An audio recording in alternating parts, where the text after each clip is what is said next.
Ray and Steve, Hall of Famer Tim Raines. What could Tim Raines and Ray Negron possibly have in common? Well, we both wear the 1996 World Series Championship New York Yankee ring. We're proud of it. And then we're going to have Gary Lewis from Gary Lewis and the Playboys. 2 major hits, Everybody Loves a Clown, This Diamond Ring.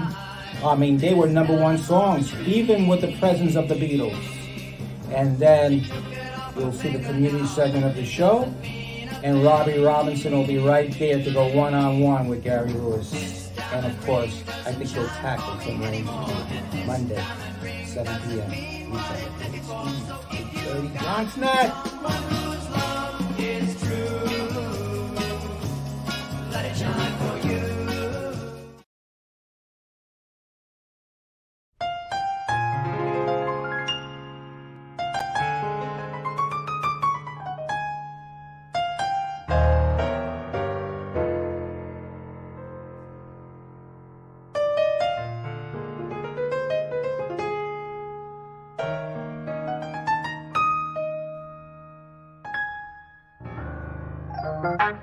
Reach out, oh, with Ray and Steve.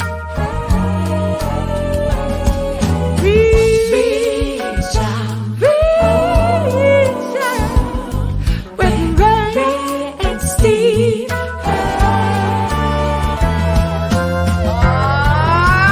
Take me out to the ball game. Take me out to the car.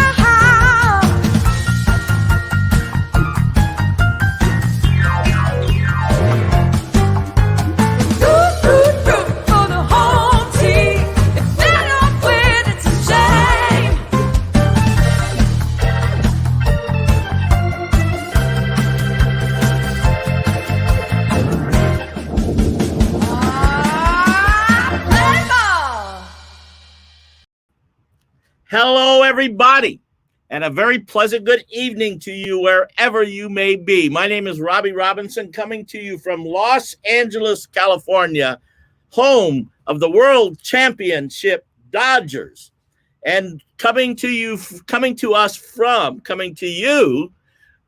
the Bronx, New York. We have Ray Negron and brother Steve Acaro. Hey, Robby. Welcome. How you doing, sir? Steve, forget about how he's doing. I really don't care, to be honest with you. You care what Robby's doing. I know he goes with that World Champions thing all the time, over and over again. Number one, I'm embarrassed. I'm embarrassed because when I did my promo this weekend, I mean, look, I know about Gary Lewis. Okay, I know about Gary Lewis. Okay, but I mean, when I was, I'll never forget, in 1965 in Puerto Rico, I first heard This Diamond Ring being sang by a bunch of Puerto Ricans. Okay, and then we all fell in love with it. All, you know, everybody was Diamond Ring, and then we came back to America, and naturally we hear the English version, which was, as we would say, it was a real mother. Anyway, you know what I'm saying. Well, but when I did the promo, Steve, Robby, I said his 2 hits, like if it was the only 2 hits. I saw that. I know that he did a lot. I know that.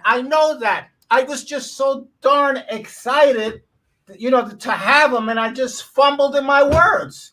And then it was by the time I realized it, it was too late. I couldn't do it again today. You got to check with the music expert if you want to talk music. You don't pick up your phone when I need you. He's too busy watching the damn Dodger game. No. He's with his Frankie Valli. I understand. Hey, by the way, you want to know something? What? There is a connection between This Diamond Ring and Frankie Valli. Tell me. Okay, you heard of Bob Gaudio. Oh yeah.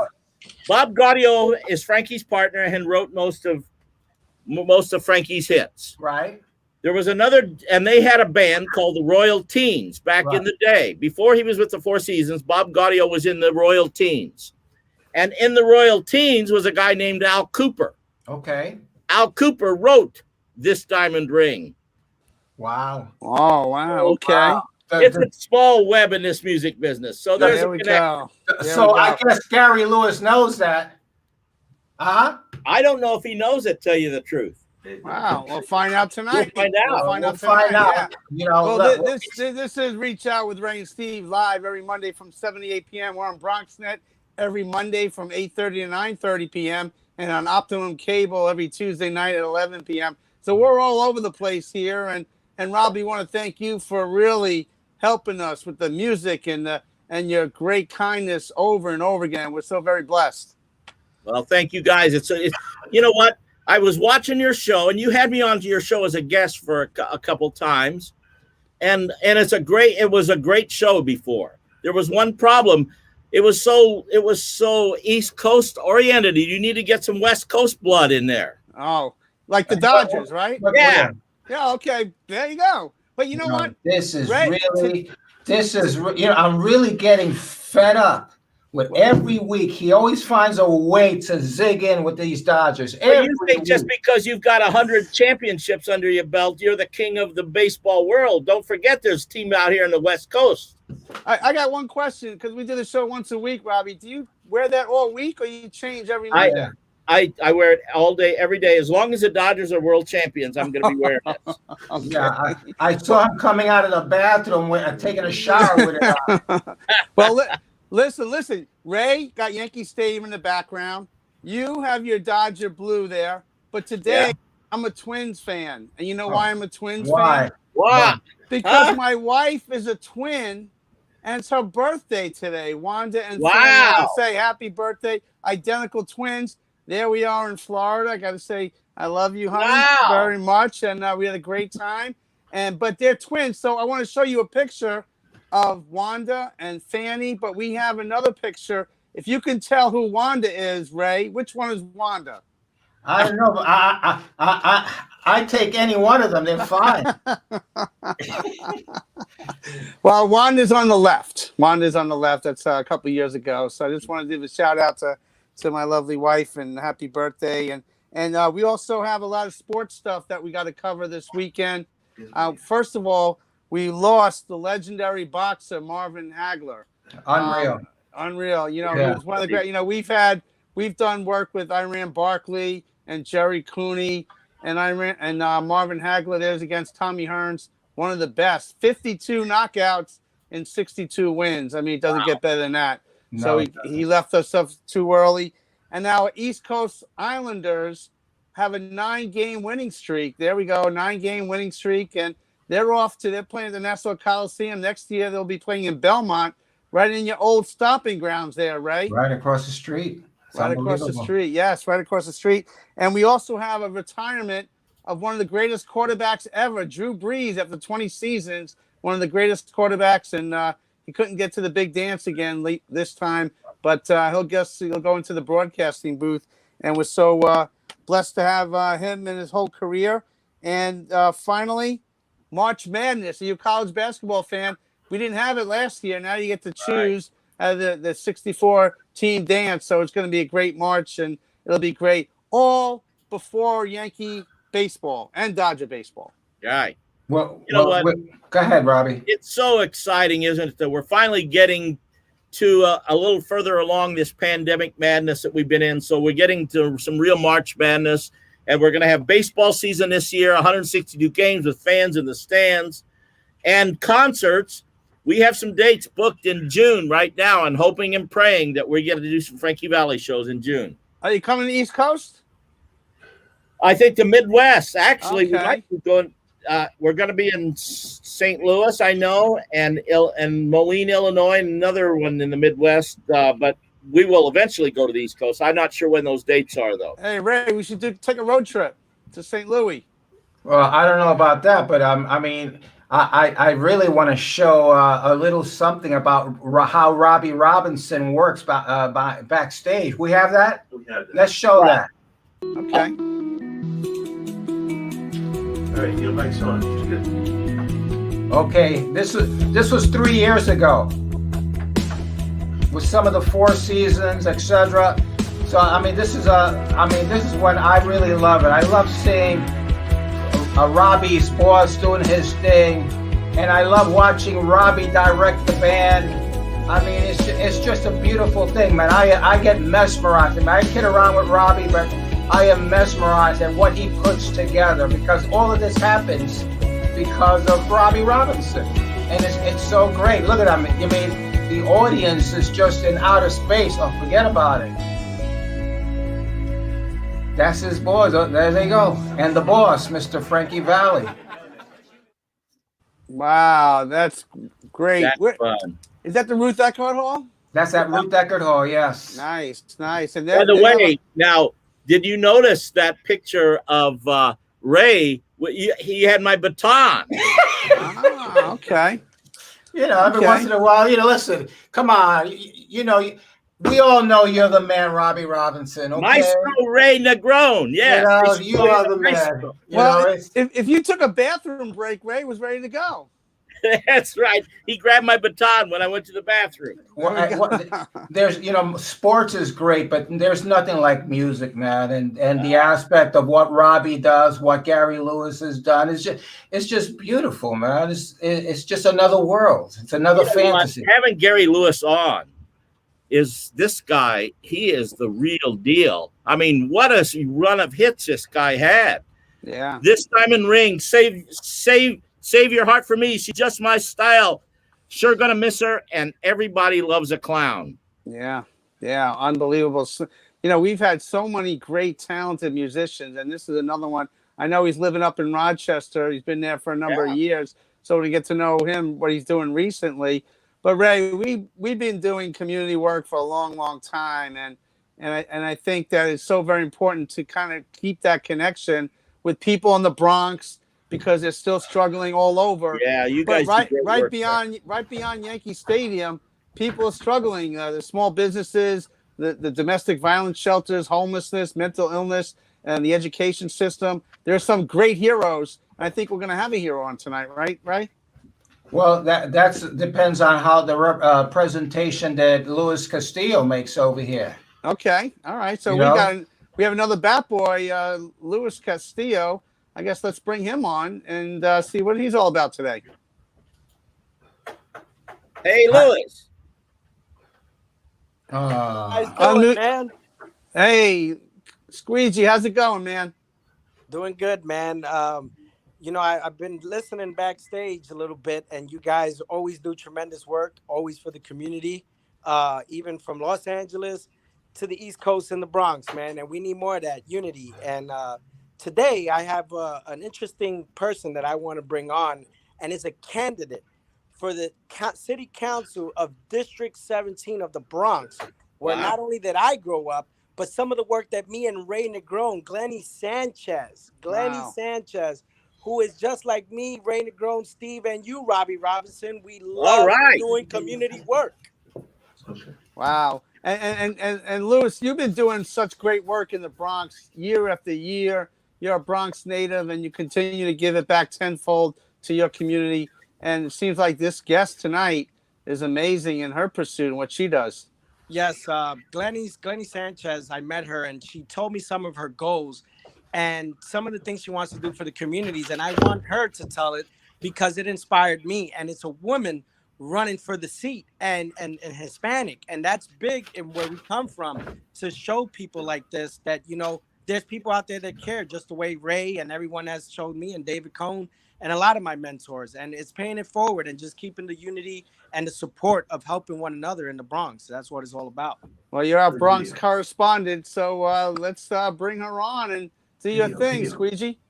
Glenny Sanchez from District 17. Welcome to the show. Evening. Hi, how you doing? Hi, everybody. Hey there. Good evening. Well, tell us a little bit about what you want. Glennis, tell us a little bit about what you're trying to do and where you're headed. Okay, my name is Glenny Sanchez. I'm running for District 17 City Council. I'm running because of me and my family and my community and I'm running because I live in this community and I want to make it better for our district and I want to make it better for us because this is my neighborhood.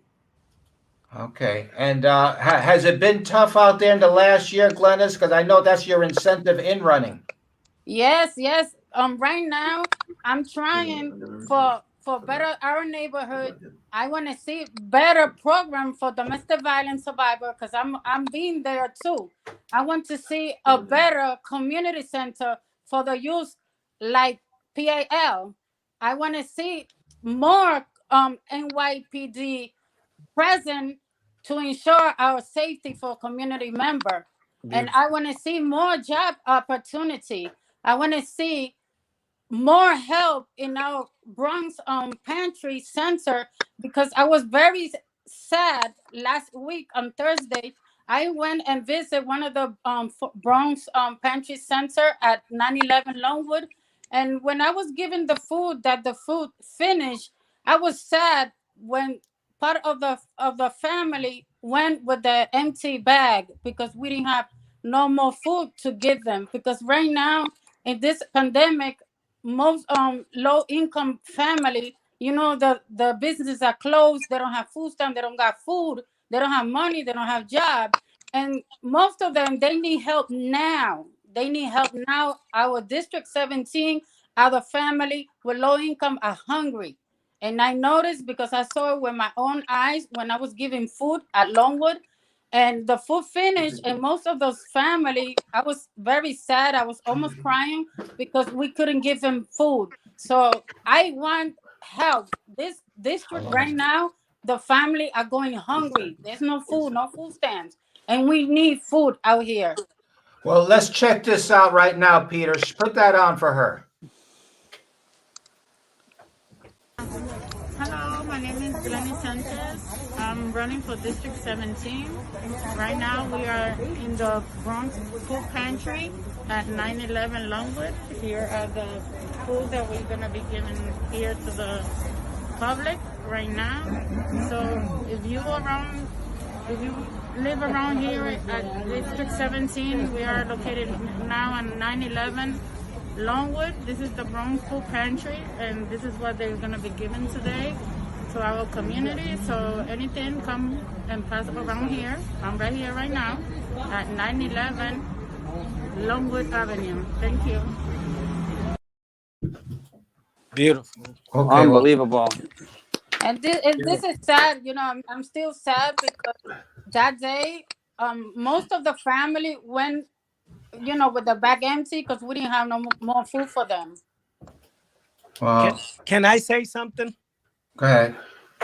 What I loved and I took out of that, and when Glenny's has come to me and just like Ray and Steve, like we went out there so many times helping so many people throughout the year of the pandemic, even before the pandemic. But when Glenny Sanchez said that she wanted to run, hands down, it was a no-brainer. Why? Because she is a people's person. She lives in the community. She's still in the war zone. She still sees the ups and downs of our communities that need better changes, that need the help. And the people right now, and especially with politics, they need someone they can trust. And I feel Glenny Sanchez is not because I've known her from my neighborhood. She is and wants to put the effort and is doing the effort. And some talk the talk, but she's walking the walk, man. Glennis, is there anything you want to? What's the last thing you want to say here? Well, I would like the people of my community, District 17, to go and sign my petition that is going around the neighborhood so we could make a better neighborhood for us, for our family. And I would like for them as well on June 22nd to vote for me because I'm the different. I want to make the difference. And we have to change. We need to help our community now. It's not just the seat. It's what is going on in our neighborhood. We see the problem every day, the housing. A lot of things is going on and nobody is being listening to us. So like I live in the community and I'm struggling with my family, with my grandkids, and I know the neighbors every day I speak to them. We all struggling and we're going through the same thing. So this is time to change. We need a different. So I'm here, Glenny Sanchez, and I want to make the difference to my neighborhood. Okay, and after the show, I want you to please be in contact with Steve Vaccaro so that we make sure that we have extra food delivered this weekend to the Bronx Yes, area. Okay. we need the Okay. food right now. After the And show, please call Steve Vaccaro. yes, Thank you, and guys. also we're getting 100 big tubs from Staples with school supplies and lots of things for the kids Well, to have for schools, but they may not well, have. So we're to we, connect we, with that. we can't eat school supplies, so we will bring food this weekend. Okay. I love you guys. Eric. Thank you. That's And, a good gesture. Glennis, thank you very much. Thank you, I Ray. appreciate it. We will have you on again. Thank you, guys. Okay. Thank you, Squidgy. Thank you. God bless. Thank Bye, you so thank much. Before Thank you. Robbie, before we get to Gary Lewis, Yeah. first off, let's get the Yankee report in and out of the way. Okay. Okay, so with Is that, that after the Dodger report or before the Dodger report? No, we don't have time for the Dodger report. Oh, okay. anyway, with that being said, Steve, bring in Bryan Hoch, please. Okay, there we go. The Yankee, Met, and Dodger report. So, Bryan Hoch, welcome to the show. You've been on before, and you do such great work. Thank you, sir, for coming on. Oh, thank you. I didn't know we were going to be doing a Dodger report. I would have studied up on what's going on out there in Arizona. Well, Robbie would always fill us in. If you don't, I'll give you know it, I that. don't know I'll it. give you Yeah. that report. He'll give us Okay, the looking report. forward to that. But So let's let us know a talk little Yankee bit. baseball. Let us know a little bit about, I mean, today, number one, Herman, tremendous again, from what I understand. Could you let us know a little bit of that? Yeah, he's looked great all spring. And, Aaron Boone was saying he didn't really know what to expect coming in, considering that Herman hasn't pitched in a major league game since September of 2019 and obviously had to sit out all of last year because of the suspension. But he just looks really sharp. He definitely fine-tuned his mechanics, and his stuff looks great. And so he's struck out 13 with 1 walk in 9 innings this spring, and I think he's the front runner right now for the number 5 spot in the rotation coming in. I thought Davy Garcia had a leg up when camp began, but Herman has really just outpitched him, and he looks all the way back to where he was in 2019. Now, Bryan, Zach Britton went down. Do you think the Yankees have enough depth to cover that void? Yeah, I think, Boone has talked about he sees that as a fluid situation, innings 6 through 8. Like, Aroldis Chapman is obviously going to be your closer, and you're going to spread that out with guys like Chad Green, Darren O'Day, Justin Wilson. So I like a lot of the way they've revamped this pitching staff and the back end of the bullpen. I mean, you could always use another arm for sure, but they like a lot of these kids who are in camp. Guys like Nick Nelson is a name that you keep hearing Yankee people talk about. I think he's going to be in a role similar to the way we've seen guys like Jonathan Holder in recent years. So I think that they will be able to patch that through, and Britton is coming back. They say sometime in June, July, second half for sure. He had surgery today, so he's already starting on the comeback trail. So they're going to try and patch that together from within. Now, let me ask you, again, a guy who's coming back from injury, Gio Urshela, how's he looking? Urshela looks great. He looks like nothing ever happened, really. And that was one of the questions I had coming into camp. Obviously, it's a fairly routine surgery. He had a bone spur taken out of his throwing elbow. But, I mean, you're watching him make some ridiculous plays. Today he made a play, and let me try and paint the word picture for you. He was ranging behind the third base bag into foul territory. Threw across his body, 1 hop, a strike to first base. And when I saw that, and I've been seeing him do that for weeks now, I knew he was going to be just fine. Wow. And now let me ask you, the experiment, and it's no longer an experiment. I'm understanding that Glaber is looking really well as short. I mean, I haven't seen. You tell me. Yeah, he looks good. He actually bobbled the ball today that could have been a double play ball, and I think it's still a work in progress with Glaber. But I think he was embarrassed by the way he performed last year, and a lot has been made of that. when the pandemic happened, it was hard for a guy like him to find a place to work out, which is why he showed up a little heavier in July when things started back up. So this year, he's taken advantage of the fact that they had a normal offseason. Things stopped in October. They started in February, just like always. And he hasn't had to play catch up. He could actually use that time to get in shape. And he's reported in great shape. A lot of these guys have because, like DJ LeMahieu said, there wasn't a lot else that they could do other than work out. So they're all in the best shape of their lives. I know everybody always says that every spring, but this year it actually is true. Gary Bryan, Sanchez. Yep, there we go. Yeah, Gary today behind the plate, he actually took a foul tip off his hand, and so that was a little bit of a scare, but he's looked good. He had a line drive after that into left field, so the bat speed is there. He's been driving the ball with authority. I think the question with Gary obviously is going to be what it looks like during the regular season. That's when really what matters when the bell rings, but he's been working with Garrett Cole again. I really think that the Yankees are banking on the fact that they can get Gary Sanchez for 120 games behind the plate this year and that he can go back to what he was in 2018 because, as we've seen many years with Gary, he's an impact player. Last year, I don't think was the real Gary, just like it wasn't the real Gleyber Torres. So he's definitely motivated to prove that coming in. Right. Now, Aaron Judge says that his goal this year is to play 150 games. Is that a reality? It would be great for the Yankees if it can be. That's been the problem with Judge, and we, same story there. We know how great Judge is. The question has been injuries, and we saw it in 2017. He had a very healthy season. He ran away with the Rookie of the Year, should have been MVP, but since then, every year there's been some injuries, and some are not his fault.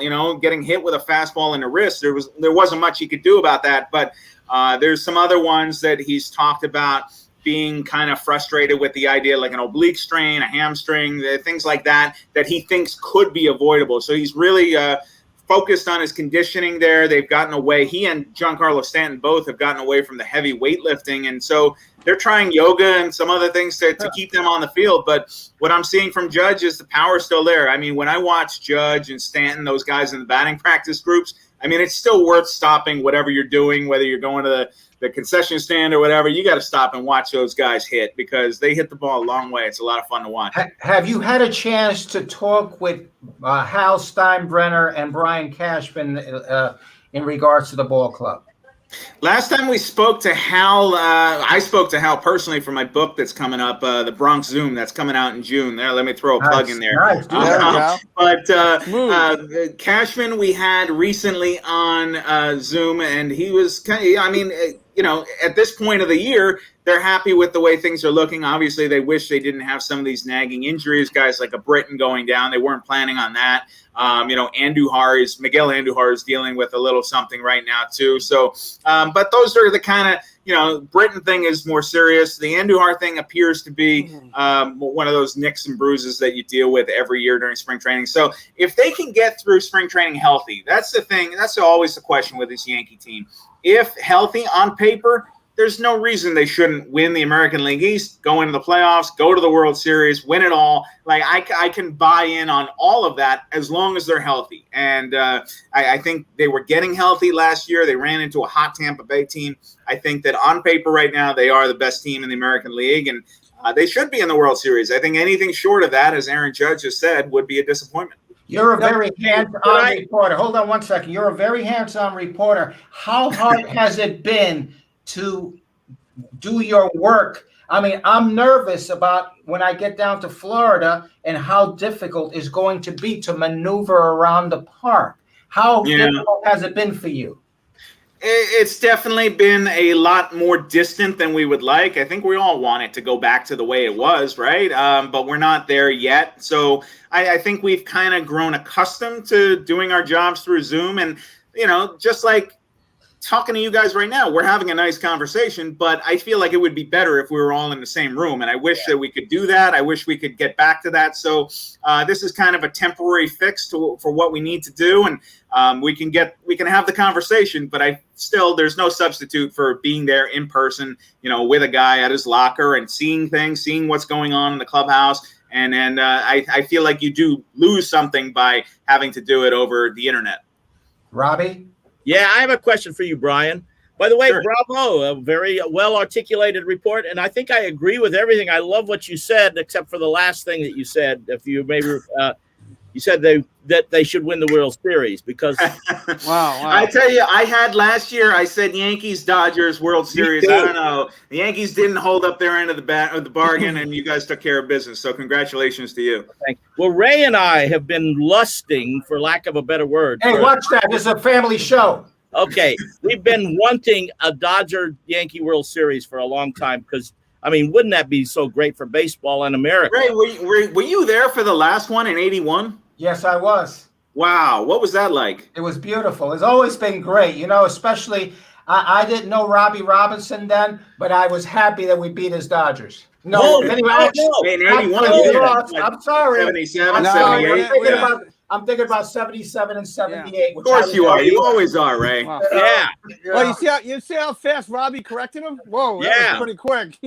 but I was, I do think because all the pundits are and all the odds makers are giving the Dodgers and the Yankees the best shot at winning their respective leagues, and so wouldn't it be cool?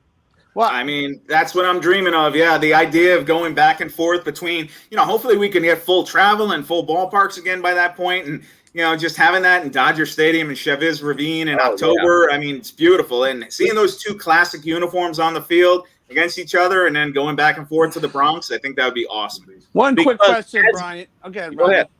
Well, do you realize the Dodgers and the Yankees? 1941, 1947, 1949, 1952, 1953, 1955, 56, 77, 78, and then, I forgot 63, the best of all. And then 77, 78, and 1981 was the last time. You're Been a while. killing me. Overdue. Killing me. Wow, that's Killing me. Well, real quick, Bryan, I have a question. The Yankees always known for their left-handed bats. They're pretty short. Brett Gardner. Do you think Jay Bruce has a chance? And do you think he would add some depth to that team if he's on the team?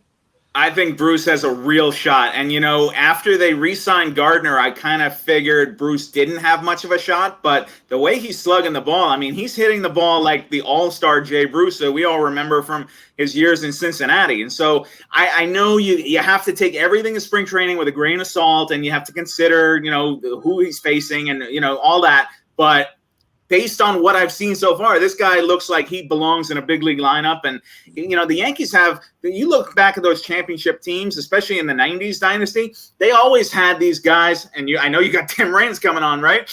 They always had guys who had long big league careers who could fill in and come off the bench. And it was like, wow, I mean, they are so deep. I feel like Jay Bruce fits right in that mold in terms of a guy who could come off the bench and help the Yankees at first base and left field and right field. He could DH if you needed him to. He could do a lot, and he's a proven professional who I think would fit right in. Wow. Well, listen, you could do the whole show, Bryan. You understand? But listen, we want to get you on as soon as possible because, nobody gives it like you do, brother. And, I know how you work so hard at covering our team. And at the same time, he has the greatest family. His wife, Connie, I've been a fan of hers forever. And his daughters are like incredible. So God bless. I'm a fan of them too. I like them too. God bless you, brother. When good things happen to good people. And I consider you a great person. Thank you. I appreciate that, guys. Thank you, Bryan. Thank you, guys. Bryan. Robbie, Okay. Robbie, Robbie, you got to get your guy on here. Let's go. We don't have any time for the Dodger report, Robbie. So that's okay. We'll do that. Do I understand we have somebody special coming on? Your guy, our guy, yes. Is he here? No, we're going with Gary Lewis, brother. Oh, well then I get to introduce him. Yes. This next guest, I'm a super fan of this guy. What a great lineup of hit records this guy. 8 gold singles. 8 gold singles. That's a lot of hit records. He is the son of the great Jerry Lewis, but he made it on his own, and his name is Gary Lewis from Gary Lewis and the Playboys. Welcome to Reach Out. Hey, thank you, everybody. Thank you. Hey, Gary. Welcome to the show. show. Thanks for having me on. Yes, yes. First of all, is your family okay? It's during tough times during this pandemic. How you doing? Yeah, we're all okay. You know, because of my age, I was able to get both of my shots already. Okay, Good. okay. And how has it affected the music, your music, and your performing live? The last live show that we did was March 7th, 2020. Yeah. That was the last gig we played. Wow, wow. So it's been over a year, but you know we're making it okay, and I just hope it starts up pretty soon again. Well, Robbie told us you're the son of Jerry Lewis. How was it to be the son of Jerry Lewis, such an icon? Well, it was like growing up in a movie. Yeah. It was a constant movie. Well, I know, for example, Gary, that your drum teacher was a friend of your father's. Correct. And he studied with one of the greatest drummers in the history of music. Tell us his name. Well, he was a friend of my dad's, and he kept coming over all the time. Every time he came over, he'd say to me, "Hey, kid, let's go out to the drums and let me show you some stuff." That happened for like 7 years. And finally, I realized this guy was Buddy Rich. Wow. Oh, wow. Unbelievable. You know, so here I had 7 years of lessons with Buddy Rich, didn't even know who he was, you know? Wow. Wow. And I know. your music was so good that people don't even realize that you actually played the drums. Yeah. I started out on the drums and played for the first year and a half. But after that, I got tired of never seeing the crowd.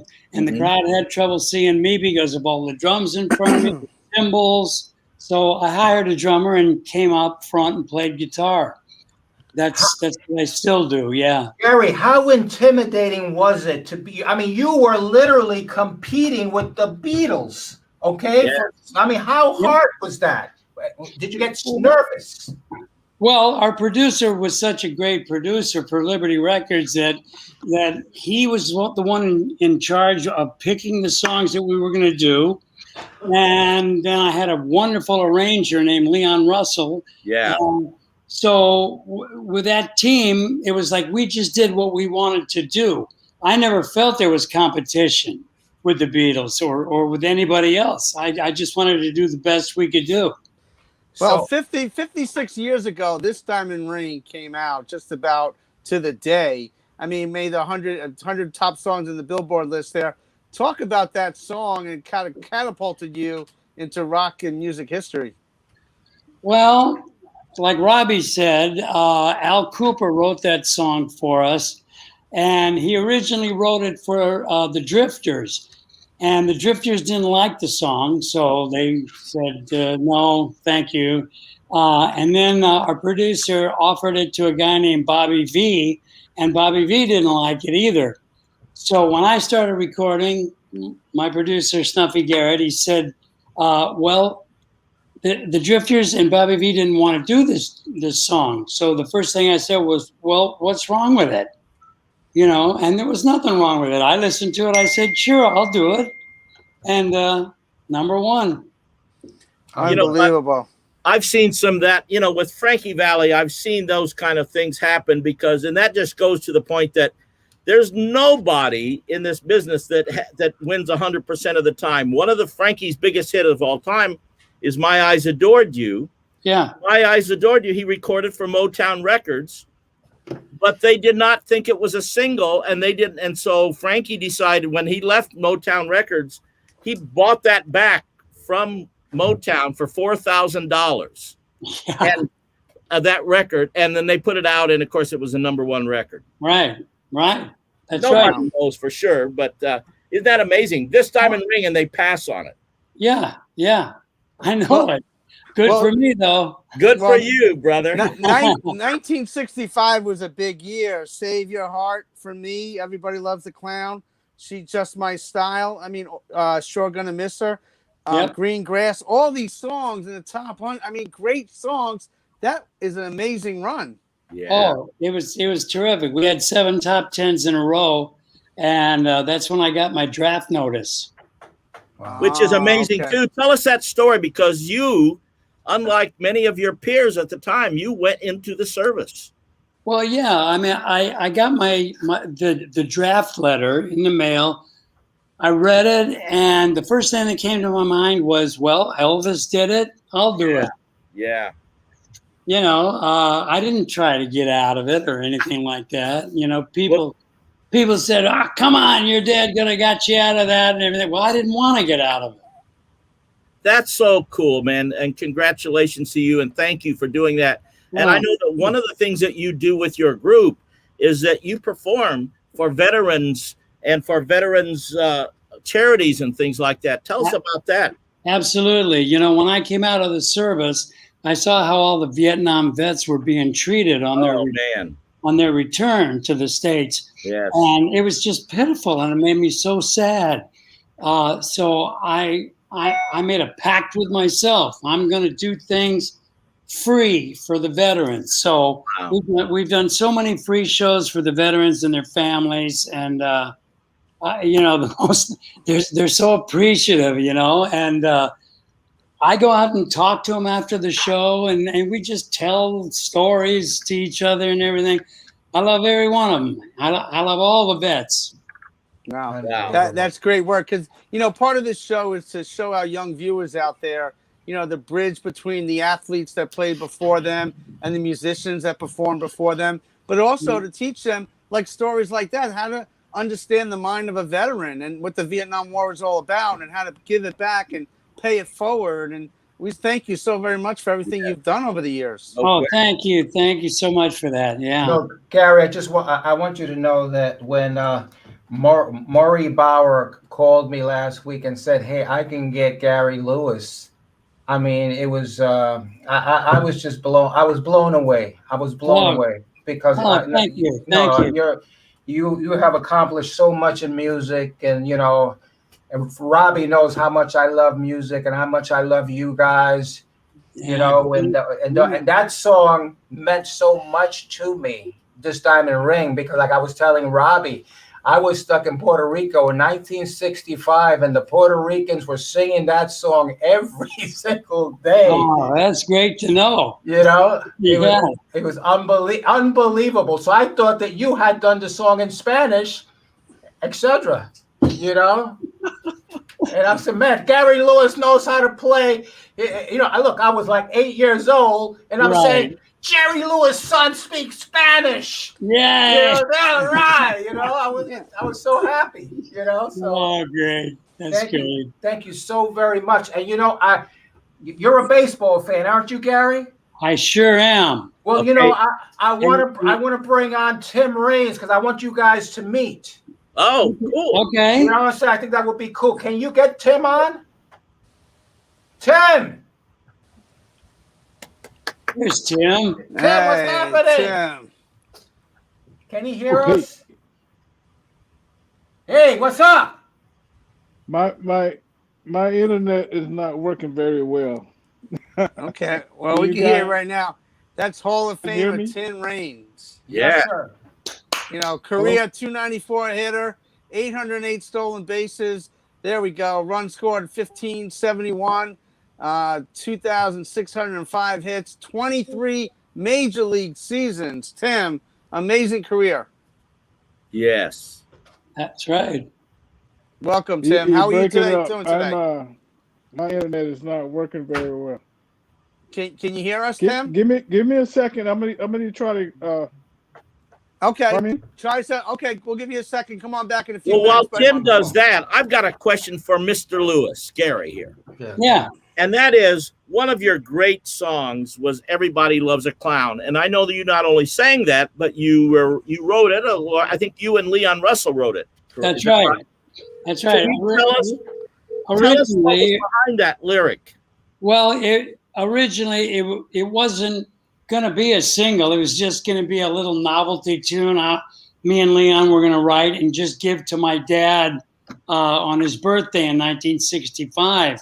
But as the tune started to progress, we decided, hey, let's forget about that original idea. Let's just keep the song, you know, because it sounded really good to us. And so I just gave my dad a real nice card.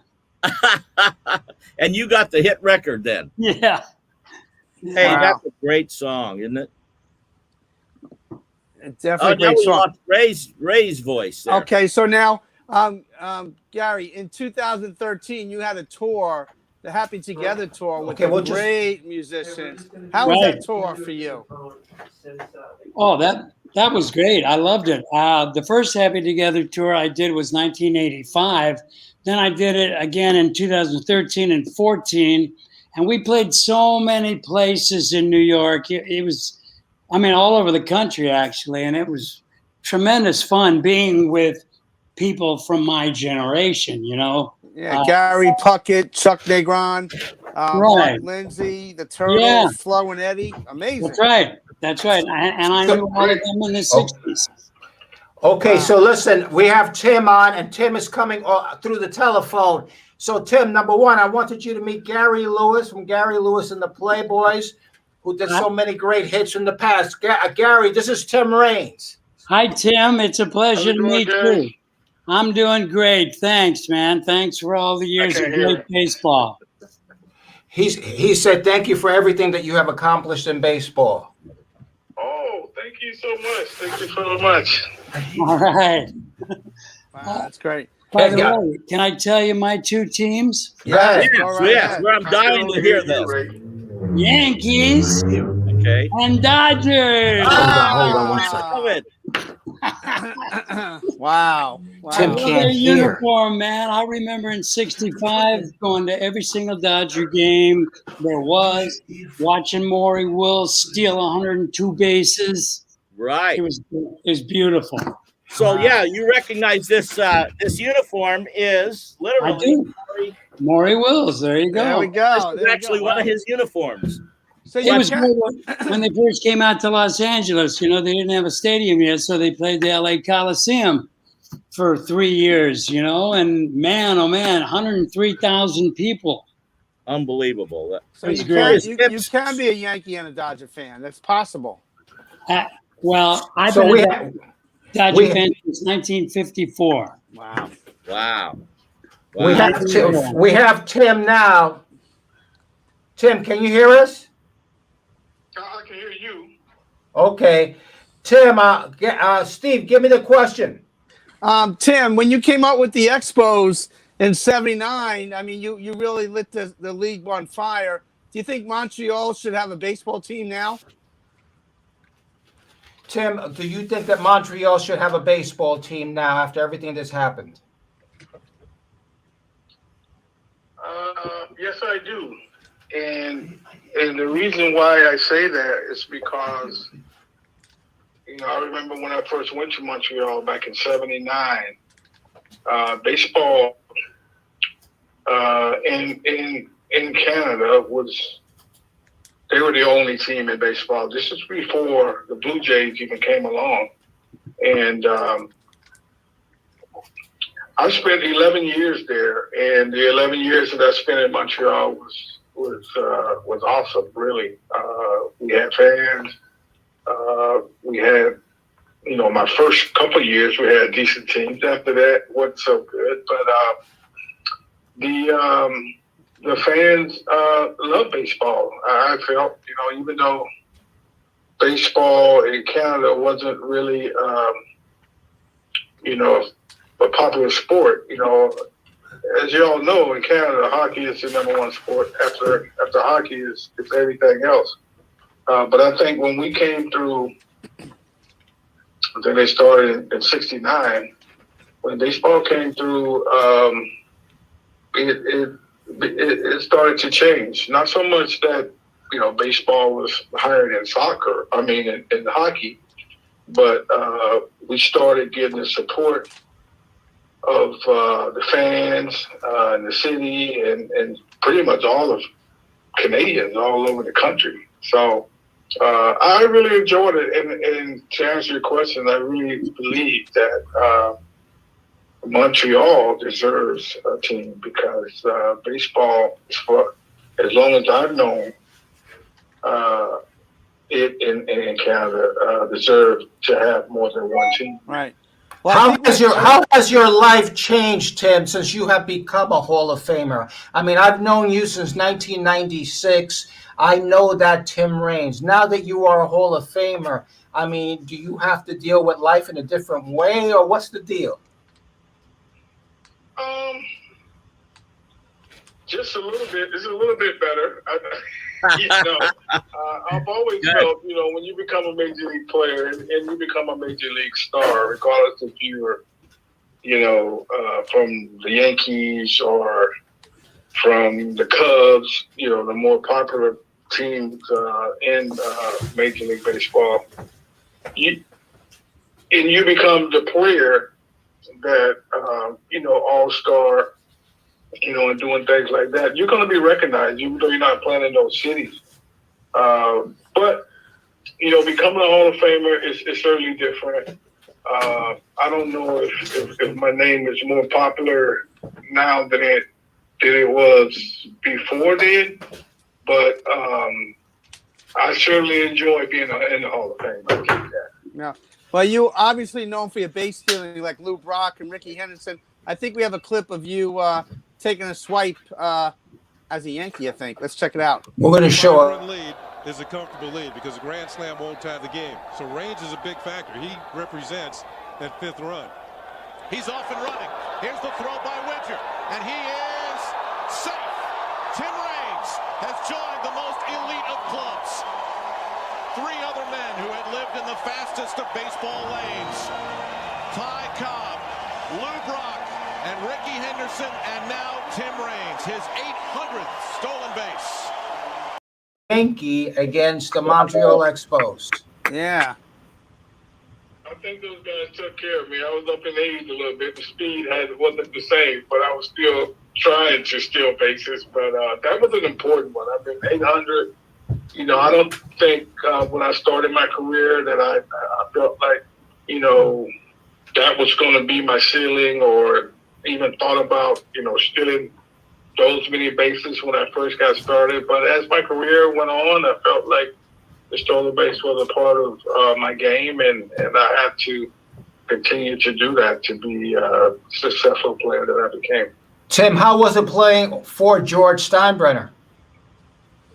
It was great. I tell you what, it was the greatest 3 years of my career. I really feel. I played on three excellent teams.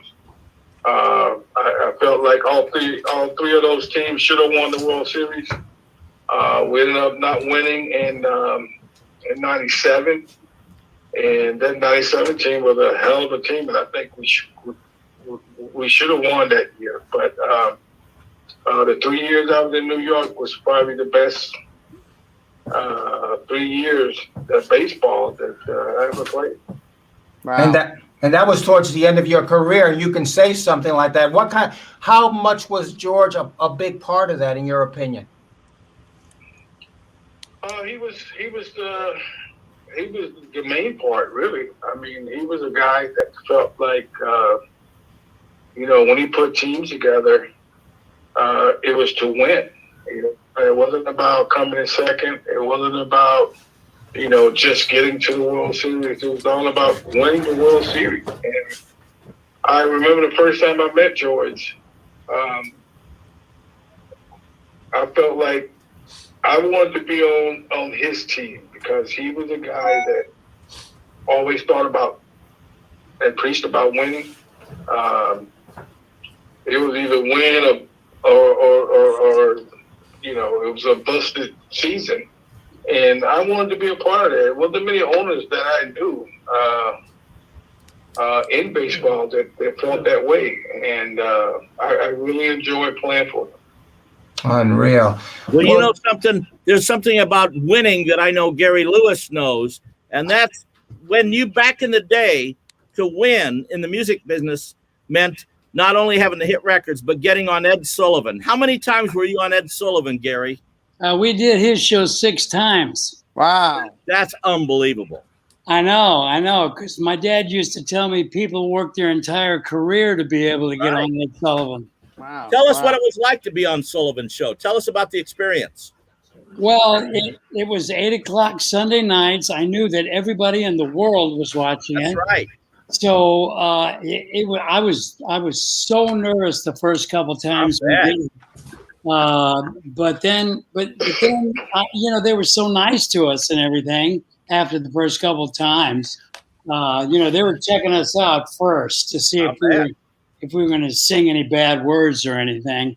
They didn't film you from the waist up, did they? No, no problem there at all. Well, I'm gonna let Tim go. Tim, thank you so much. And next time we gotta be able to hook this thing up so we can see your pretty face. Yes, for sure, man. I sort of got used to this Zoom thing, and I'm surprised that my internet is not working today. I'm so sorry. Don't even worry about it. Just to have you on like this for a minute is a big deal for us. And thank you, brother. Yeah. God bless. Thank you, baby. God bless. Well, almost out of time. I think we got a clip, right, Robbie, of Gary performing. I'm not sure. You have to ask Carmine, because I'm not sure if he has a clip or not. Yeah. Do we? Yeah. Okay. Okay. So I'm very sorry, Gary. It was your line. It's been so long since I've worked with someone else before. No. That's my mistake, Dad. It was your line because you've got to introduce myself in a Playboy.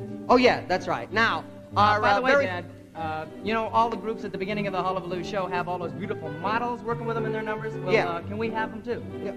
Models, my son. You're old enough now, and I picked them myself, especially for you. Real pretty girls. Oh, they're real pretty. Hey, fellas, we got them. Okay. Thanks a lot, Dad. You're first grade. That's wonderful. I'm going to smack that kid one of these days. Everybody loves a clown. Here he is, ladies and gentlemen, my son, the singer.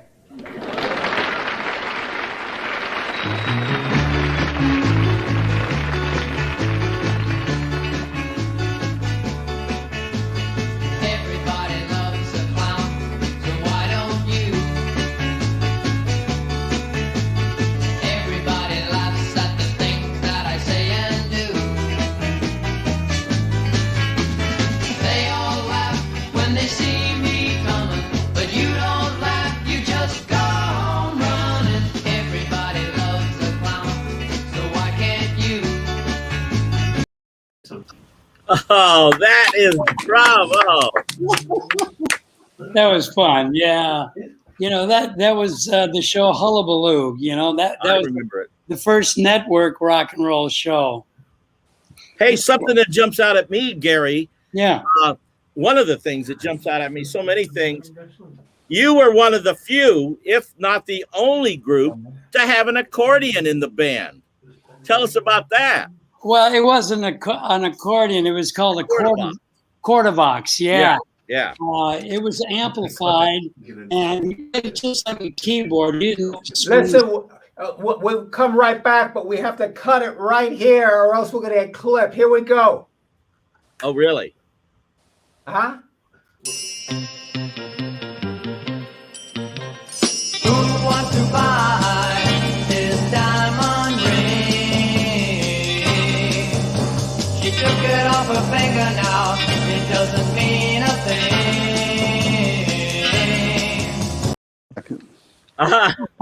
Yes. Great. We're getting it all in. We're getting it all in. I love it.